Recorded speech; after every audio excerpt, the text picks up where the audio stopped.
Sorcia, the social change model. Thanks for hanging out with me today. I've landed this great gig as the spokesmodel for the social change model of leadership development, and I can't wait to tell you about it.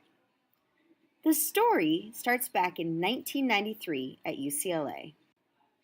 Two UCLA professors, Helen and Alexander Aston, had a grant from the Federal Eisenhower Leadership Development Program.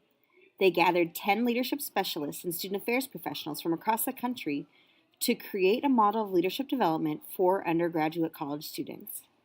Calling themselves the Working Ensemble, this group met 6 times in 2-day working sessions, discussing what knowledge, values, or skills students need to develop in college in order to participate in effective leadership focused on social change. The result was the social change model of leadership development. The social change model is a framework to help guide college students, like you, and university staff and faculty to guide the leadership development process. The social change model is a guiding tool to help you develop your leadership potential. This model is inclusive in that it is designed to enhance the development of leadership qualities in all students, those who hold formal leadership positions as well as those who do not, and to promote a process that is inclusive and actively engages all who wish to contribute. Leadership is viewed as a process rather than as a position. You may be wondering why GU chose the social change model. Well, out of hundreds of theories and models out there, the social change model is one of the few designed specifically for college students and one of the few that promotes leadership development for the goal of making positive change in our world. Sound familiar? It should. Gonzaga shares the same approach. We don't just want to educate students. We want to educate students for lives of leadership and service for the common good. Now let me tell you about the social change model.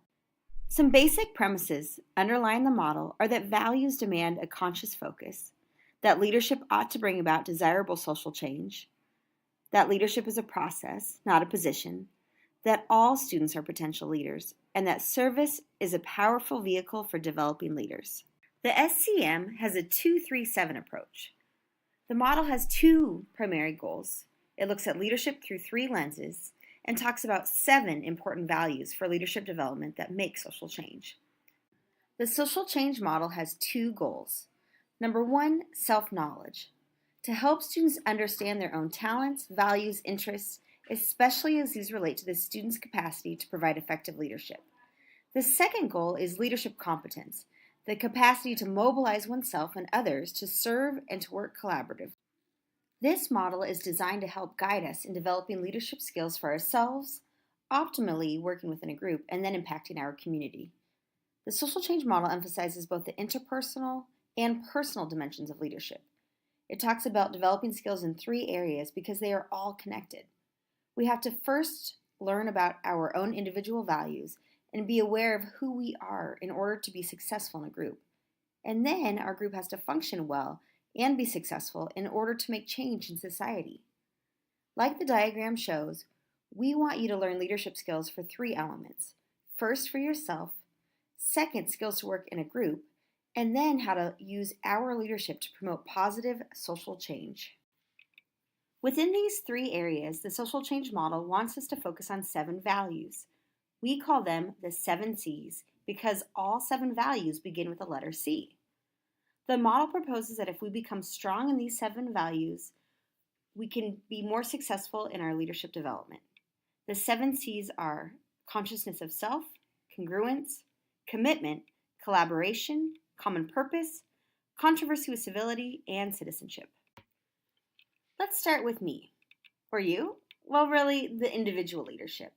I don't know about you, but I do some of my best thinking and reflecting at them all. So let's head out over there. Within individual values are consciousness of self, congruence, and commitment.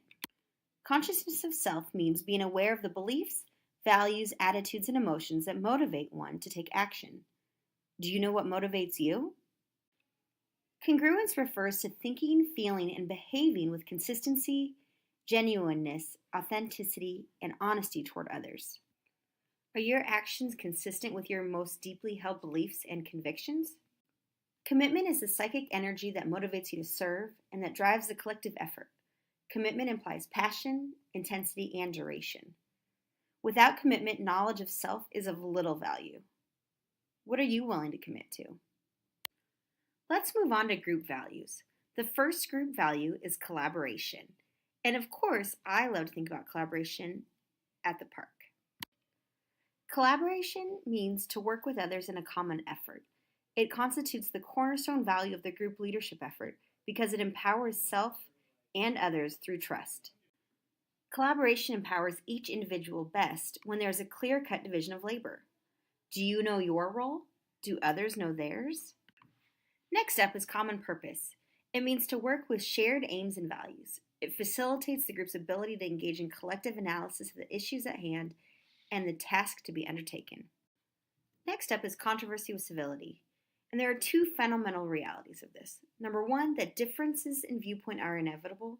And number two, and that such difference must be aired openly, but with civility. How are you and your group open to differing views and voices? And now for the final lens, community. The value within community is citizenship.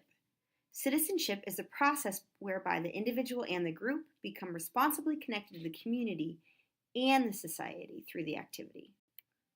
It's like when you realize what you are doing or building matters. You are connected to each other and your shared responsibility. Well, that was our last of the 7 C's. Just to remind you, the 3 areas for the social change model are individual values and leadership, group values and leadership, and community values and leadership. Thanks for hanging out with me, Sorsha, the social change model.